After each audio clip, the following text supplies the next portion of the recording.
بسم اللہ الرحمن الرحیم۔ عزیز طلبہ السلام علیکم۔ ریڈینٹ سیکنڈری اسکول راولپنڈی کے پلیٹ فارم سے آج آپ کی اردو کی جماعت دہم کی ویڈیو نمبر 2 کا حصہ اول آپ کے نصابی سبق نمبر 1 مرزا محمد سعید سے متعلق ہے۔ اسٹوڈنٹس، اس سے پہلے ویڈیو نمبر 1 میں آپ مرزا محمد سعید کے مصنف شاہد احمد دہلوی کا تعارف اور سبق سے متعلق اہم نکات کو جان چکے ہیں۔ آج ہم مرزا محمد سعید کی جو تفصیل ہے خاکے کی، اس کو ہم اپنی نصابی سبق سے پڑھیں گے اور اس کی سلیس کو اور MCQs کو جانیں گے۔ تو بڑھتے ہیں اپنی نصابی کتاب کی طرف۔ کتاب میں آپ صفحہ نمبر 13 کو کھول لیجئے، اپنے سامنے رکھیں۔ آپ کو نظر آ رہا ہے مرزا محمد سعید کی، آپ اوپر ٹاپ کارنر پہ صنف خاکہ لکھ لیں اور تصنیف اس کی کس کتاب سے اٹھایا گیا ہے؟ گنجینہ گوہر۔ اس میں آپ جانیں گے سبق کے اندر کہ جو دلی کی تہذیب ہے وہ کیسی تھی، اور وہاں کی یعنی ان کے لوگوں کا رہن سہن، اور خاص کر کے جو دلی کا متمول طبقہ تھا، امیر طبقہ تھا، اس کا طرز زندگی کیا تھا، اس سے متعارف ہوں گے۔ شاہد احمد دہلوی کا جو انداز تحریر ہے، ان کی شستہ اور بامحاورہ زبان کی خوبیاں، ان کو آپ جانیں گے کہ ان کی زبان شائستہ ہے اور بامحاورہ زبان ہے۔ ٹھیک ہے جی۔ خاکہ نگاری کے بارے آپ کو پتہ چلے گا کہ خاکہ کیا ہوتا ہے۔ اس میں جیسا کہ میں نے پہلے بھی اہم نکات میں بتایا ہے کہ جو بھی شخصیت ہے اس کے مثبت اور منفی پہلوؤں سے آپ آگاہ ہوتے ہیں۔ ٹھیک ہے جی۔ اس کے علاوہ جیسا کہ مرزا محمد سعید کے بارے میں اہم نکات میں بتا چکی ہوں کہ شاہد احمد دہلوی اس بات سے متاثر ہوئے تھے کہ وہ بہت زیادہ جامع العلوم ہستی ہونے کے باوجود جو ہے حلیم الطبع تھے، یعنی ان میں عاجزی تھی، حلیمی تھی اور وزادار تھے، ظاہرداری کا خیال کرتے تھے۔ تو یہ چیزیں بھی آپ جانیں گے۔ اور اس کے علاوہ کہ جو علم والے ہوتے ہیں ان کی مجالس، ان کی محفلیں، اور جو اہل دانش ہیں ان کے طور طریقے کیا ہوتے ہیں، ان کی مجلسیں، ان کی محفلیں کیسی ہوتی ہیں اور ان کے طریقے کیا ہوتے ہیں۔ اس کے علاوہ آپ کو اس پورے لیسن میں گاہے بگاہے بہت سے نئے الفاظ اور تراکیب سے آپ کو آگہی ملے گی، واقفیت ملے گی، اور گرامر میں جو جملہ اسمیہ ہے یا جملہ فعلیہ ہے اس کا بھی آپ کو اندازہ ہوگا۔ تو بڑھتے ہیں اپنے سبق کی طرف۔ آپ ہائی لائٹر اپنے ہاتھ میں لے لیں اور لیڈ پینسل سے آپ سائڈ بائی سائڈ جو ہے وہ پیراز کی نمبرنگ کرتے رہیں گے۔ یہ پیراز کی نمبرنگ کا ریزن کیا ہے کہ یہ آپ کو ہیلپ آؤٹ کرے گی کہ جب آپ نے کسی بھی پیرا کی تشریح کرنی ہوتی ہے، جو کہ آپ کا پیپر میں کوسچن نمبر 3 ہوتا ہے کہ آپ دیے گئے پیرا کی وضاحت کریں، تو وہ پیرا کی وضاحت میں جب آپ نے سیاق سباق بتانا ہوتا ہے کہ پیرا سے پہلے کیا تھا یا بعد میں کیا تھا، تو یہ پیرا نمبرنگ آپ کو ان پوائنٹس کو ذہن میں رکھنے کے لیے مددگار ثابت ہوتی ہے۔ ٹھیک ہے جی۔ اسکرین پہ آپ کو نظر آ رہا ہے کہ میں نے MCQs کو کس طرح سے ہائی لائٹ کیا۔ جیسے جیسے میں بتاتی جاؤں گی آپ اس کی پروننسیشن کو بھی سیکھیں گے، MCQs کو ہائی لائٹ کریں گے۔ صبح اخباروں میں یہ خبر پڑھ کر دل دھک سے رہ گیا کہ پروفیسر مرزا محمد سعید کا آج سمم ہے۔ اب اس کو اخباروں میں خبر کو اور دل دھک سے رہنا یہ محاورہ ہے، اور کس دن پتہ چل رہا ہے؟ سمم پہ۔ اس کو ہائی لائٹ کر لیں۔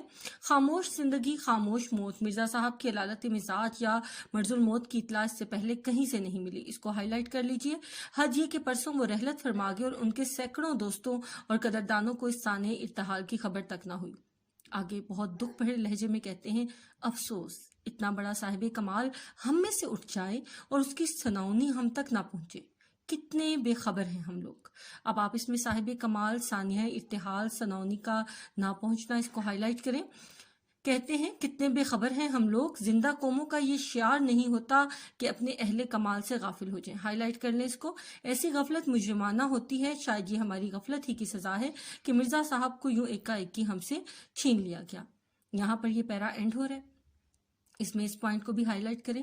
بیٹا آپ نے اس پیرا میں پڑھا ہے کہ مرزا محمد سعید کی شاہد احمد دہلوی ان کی وفات کے بارے بڑے رنج کا اظہار کر رہے ہیں اور کہتے ہیں کہ دل پریشان ہو گیا، حیران رہ گیا اس خبر کو اخبار میں پڑھ کر کہ مرزا سعید کو وفات پائے تیسرا دن ہو گیا، اور پھر کہتے ہیں کہ انہوں نے زندگی بھی خاموشی سے بسر کی، موت بھی ان کی خاموشی میں ہی ہوئی، یعنی بر وقت ان کی موت کی بھی اطلاع نہیں ہوئی اور زندگی میں بھی لوگوں کو ان کے کارناموں کا جو ہے وہ اندازہ نہ ہو سکا۔ اور کہتے ہیں ایسا مرض جس سے ان کی مزاج، ان کی طبیعت خراب ہو یا جس مرض سے، جس بیماری سے ان کی موت واقع ہو جائے، یہ ان کی موت کے تیسرے دن خبر ملی ہے، اس سے پہلے اس کا بالکل بھی اندازہ نہیں ہوا۔ اور کہتے ہیں حد یہ کہ پرسوں وہ رحلت فرما گئے اور ان کے سینکڑوں دوستوں اور قدردانوں کو اس سانحۂ ارتحال کی خبر نہ ہوئی، یعنی ان کے بہت بڑا جو حلقہ احباب تھا دوستوں کا اور ان سے پیار کرنے والوں کا، ان کو اس موت کے حادثے کی بروقت اطلاع نہ ملی۔ اور کہتے ہیں یہ زندہ لوگوں کا طریقہ نہیں ہوتا کہ وہ اپنے علم والوں سے، ہنرمند لوگوں سے بے خبر ہو جائیں، اور جو لوگ بے خبر ہوتے ہیں ان کی یہ جو غفلت ہے، یہ جو بے خبری ہے، یہ جرم والی ہے، اور جب کسی سے جرم سرزد ہوتا ہے تو اس پر سزا بھی ملتی ہے، اور ہمیں ہماری اس بے پرواہی کی سزا ہی ملی ہے کہ جو خالق کل ہے اس نے مرزا صاحب کو ہم سے لے لیا، واپس لے لیا، اور ہم ان سے اچانک یوں محروم ہو گئے۔ یہاں پہ آپ نے بہت سارے ایم سی کیوز کو جانا ہے، ان کو ہائی لائٹ کرنا ہے، ان کو یاد کرنا ہے، اور ہوپ سو آپ کو، جیسا کہ فرسٹ ویڈیو میں نے بتایا تھا کہ آپ نے میننگز کو لیسن کے سٹارٹ سے پہلے لکھنا ہے، اور لیسن کو ایٹ لیسٹ لیکچر سننے سے پہلے 3 ٹائم پڑھنا ہے، تو آپ ایسا کر چکے ہوں گے۔ اب جب میننگز لکھے ہیں تو آپ کو میری بتائی گئی ایکسپلینیشن کو، وضاحت کو سمجھنے میں بھی آسانی ہوگی۔ ٹھیک ہے جی، اب ہم پیرا نمبر 2 کی طرف بڑھتے ہیں۔ نمبرنگ آپ کر لیں۔ شاہد احمد دہلوی جب ان کی وفات پر اظہار رنج و غم کر لیتے ہیں تو مزید یہ کہتے ہیں کہ ایک عالم کی موت عالم کی موت ہے، یعنی ایک صاحب علم کا جانا ایک جہان کا رخصت ہونا ہے۔ ابھی ہم کو اس کا اندازہ نہیں ہو سکتا کہ مرزا صاحب کے رخصت ہو جانے سے ہمارا کتنا بڑا نقصان ہو گیا۔ اب ان کی عدم موجودگی رہ رہ کر ہمیں ان کی یاد دلائے گی، اور وقت کے ساتھ ان کی جدائی کا گھاؤ بڑھتا چلا جائے گا۔ اب آپ اس میں عدم موجودگی کا رہ رہ کر یاد دلانا اور وقت کے ساتھ جدائی کا گھاؤ بڑھنا، اس کو ہائی لائٹ کریں۔ مرزا صاحب بہت ہی خاموش کام کرنے والوں میں سے تھے، یعنی اتنے خاموش کہ خود ان کے زمانے کے اکثر لوگ بھی ان کے علمی اور ادبی کارناموں سے واقف نہیں ہوئے، اس کو ہائی لائٹ کر لیں۔